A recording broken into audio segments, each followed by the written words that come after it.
네, 안녕하세요. 경자입니다. 오늘 말씀드릴 종목은 AU 브랜즈라는 종목입니다. 수요 예측 결과가 오전에 일찍 발표가 되다 보니까 저도 오늘 일찍 말씀을 드리게 되었습니다. 자, 이제 3월 공모주는 딱 두 종목이 남아 있는데요. AU 브랜즈와 한국 PIM인데 두 종목은 같은 일정으로 청약을 하거든요. 다음 주 화요일과 수요일에 청약을 하고 환불금을 금요일에 돌려받으니까 환불 기간은 이틀인 청약입니다. 그래서 함께 청약을 하게 되었지만 다행스럽게도 상장 일정은 구분이 되어 있더라고요. 4월 3일 목요일에 AU 브랜즈가 먼저 상장을 하고 다음 날에 한국 PIM이 상장하는 일정입니다.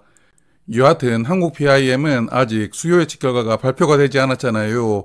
정확한 일정은 다음 주 월요일에 PIM 체크를 할 때 말씀을 드리도록 하겠습니다. 자, 그리고 수요 예측 결과를 보니까 기관 경쟁률은 816대 1이었고요. 2085개의 기관이 참여를 했고 의무 확약을 신청한 비율은 3.2%였는데요. 2000개 넘는 기관이 참여했지만 확약을 적극적으로 신청한 기관이 아주 많지 않았으니까요. 수요 예측은 전반적으로 무난한 결과가 나왔던 그런 종목이라고 생각합니다. 그리고 의무 확약은 수량 기준으로 3.2%였고 건수 기준으로는 2.2% 신청이 들어왔더라고요. 최종 배정에서도 수량 기준으로 3배 정도가 늘어날 수가 있다면 의무 확약이 약 10% 정도까지는 확대가 될 수가 있을 것이니까요. 주관사가 조금 확약 중심으로 배정을 해주기를 기대를 해봅니다. 그리고 공모가는 16,000원인데요. 상단 가격이고 공모가 신청 결과를 보니까 상단 가격 이상을 신청한 비율이 약 84% 정도 되더라고요. 그렇지만 하단 미만을 신청한 비율도 약 15% 정도 되었던데 하단 가격 정도가 적당하다고 생각했던 기관도 꽤 있었거든요. 그렇지만 80% 이상은 상단 이상으로 신청을 했으니까 공모가는 무난하게 수요 예측 결과를 반영을 했다고 생각하고요. 그래서 AU는 이번 IPO로 320억 원을 모집하게 되었고 시가총액은 2266억 원으로 상장하게 되었으니까요. 코스닥 종목 중에서는 약간 사이즈가 있는 편으로 상장하게 됩니다. 자, 그러면 회사에 대해서 파악을 조금 하고 넘어갈 텐데 이 회사는 패션 회사이고 몇 가지 브랜드를 가지고 있더라고요. 그렇지만 매출의 대부분은 락피쉬 웨더웨어라는 브랜드 제품에서 나오고 있습니다. 그래서 여기 연역을 보시면 원래 락피쉬가 영국 브랜드였는데 2010년도에 한국에서 판매하는 권리를 먼저 획득을 하고요. 제품을 수입해와서 국내에 판매를 하고 있었습니다. 그래서 여성분들은 이 브랜드를 많이 알고 계시겠지만 저는 남자이다 보니까 처음 들어보았거든요. 이렇게 생긴 레인부츠로 유명한 브랜드라고 하더라고요. 그래서 와이프에게 아냐고 물어보았더니 자기도 알고 있다고 하지만 본인은 그래도 레인부츠 중에서는 헌터라는 브랜드를 더 좋아한다. 이런 이야기를 해주더라고요. 이야기가 잠깐 3000%로 샜는데 여하튼 이렇게 레인부츠 중심이었던 제품 라인업을 점점 확대를 하고요. 다른 종류의 신발도 만들고 옷이나 모자까지 만들고 있다고 합니다. 그리고 이런 제품들이 잘 팔리다 보니까 결국은 이 회사가 영국의 본사까지 작년에 인수를 하면서 아예 브랜드를 통으로 사오게 되었거든요. 그래서 이 종목은 이 브랜드를 기반으로 상장까지 추진하게 되는 종목입니다. 그래서 제품 라인업을 살펴보니까 매출의 대부분이 신발에서 나오고 있더라고요. 그 중에서도 원래부터 유명세를 보여주던 레인부츠가 약 40% 정도를 차지하고 있었고 나머지 신발 제품들을 합쳐보니까 매출의 약 70%가 신발에서 나오고 있습니다. 그리고 이외에는 옷이나 자파 등에서 매출이 나오고 있는 그런 기업이었고요. 그리고 실적을 체크를 해보니까 눈길이 가는 부분이 이익률입니다. 영업이익률이 엄청난데 22년도는 34%였고 23년에는 39%까지 올라갔습니다. 그리고 24년도는 직영 매장도 오픈을 하고 마케팅도 조금 활발하게 하면서 이익률이 조금 줄었다고 하지만 그래도 28% 정도의 이익률을 보여주고 있기 때문에 이러한 이익률만 보았을 때는 거의 명품 브랜드 수준급이라는 생각도 들더라고요. 그리고 매출액이 23년에 크게 늘어났고 24년도는 23년 대비해서는 25억 원 정도가 늘어났으니까 성장세가 약간 주춤해졌지만 그래도 일단은 성장하고 있고요. 또한 돈을 잘 벌고 있기 때문에 좋은 실적을 보여주는 종목이 시장에 대비를 한다고 생각합니다. 그래서 이 종목 이익률이 왜 이렇게 높을까 찾아보았는데요. 일단 제품을 전량 외주 생산하고 있다고 하더라고요.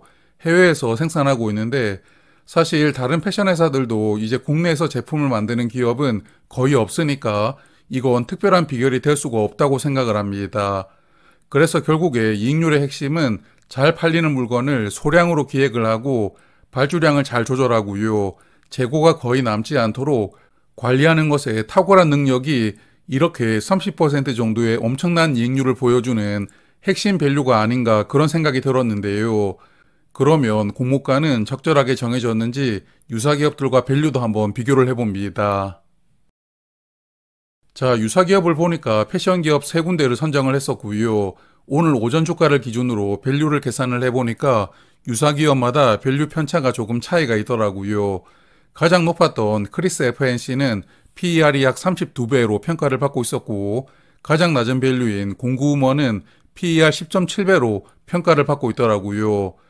그리고 AU 브랜드는 공모가가 상단으로 정해졌기 때문에 PER 약 19.3배로 상장하게 되었는데 개인적인 생각입니다만 패션 업종으로서는 조금 높은 밸류가 아닌가 그런 생각이 들었거든요.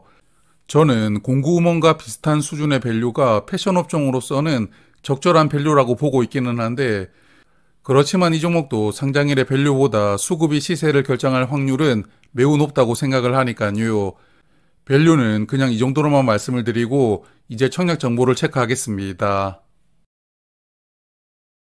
AU 브랜드는 이번 IPO에서 200만 주를 모집하게 되는데요.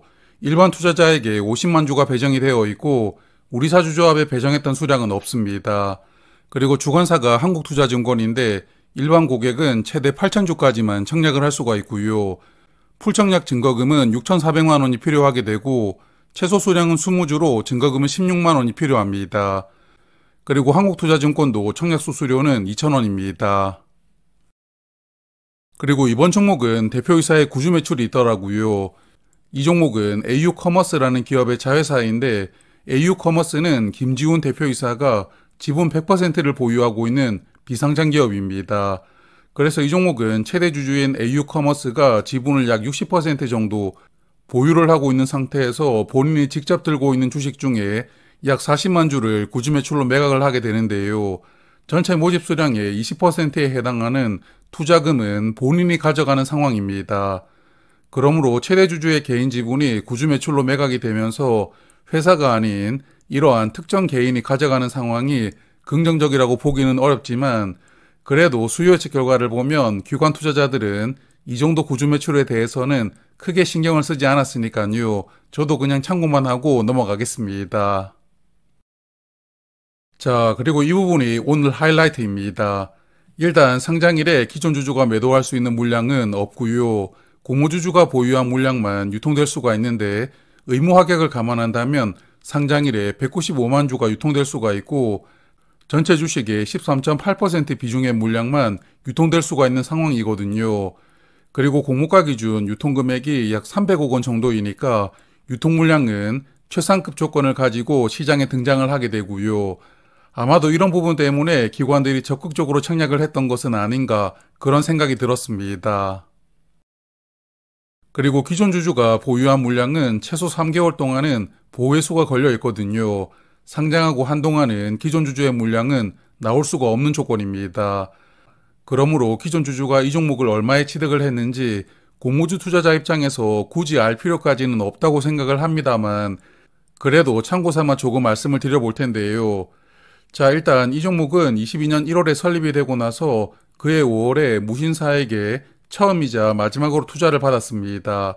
온라인 패션 플랫폼을 운영하고 있는 무신사가 이 종목을 약 20% 정도 보유를 하고 있는 2대 주주가 되고요. 그리고 이후에는 액면 분할도 하고 무상증자까지 같이 하게 되는데 그래서 이 당시에 무신사는 약 1,100원 정도로 이 종목을 취득을 한 것이고요. 이 종목이 빠르게 상장할 수 있도록 무신사 플랫폼 안에서도 적극적으로 밀어준 것이 아닌가 그런 추측이 들었습니다. 그리고 무신사는 작년에 다른 투자자들에게 본인들의 지분을 다시 매각을 한 것 같은데요. 이때는 8,000원에 매도를 한 것 같더라고요. 그러므로 무신사가 아직 20% 정도 지분을 가지고 있고 무신사를 제외한 다른 기존 주주들은 작년에 이 종목을 8,000원에 매수를 했고요. 이런 매수했던 수량들은 6개월간 보회수가 걸려 있으니까 상장하고 나서 반년 뒤부터 본인들의 물량을 정리할 수가 있는 그런 상황입니다. 그러므로 혹시 이 종목을 길게 투자하실 분들은 이런 히스토리가 있다는 것도 꼭 체크를 하셔야겠지만 그냥 청약만 참여하실 분들은 참고 삼아 알고 계셔도 나쁘지 않을 것 같아서 이렇게 말씀을 드려보았습니다. 자, 그리고 어제 오늘 상장했던 종목들은 공무주 분위기를 반전시켜주는 좋은 흐름이 나왔는데요.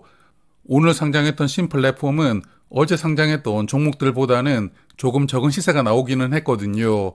그렇지만 저는 시초가 이후에 주가가 조금 크게 상승하는 분위기가 다시 나오고 있는 상황을 주목하고 있습니다.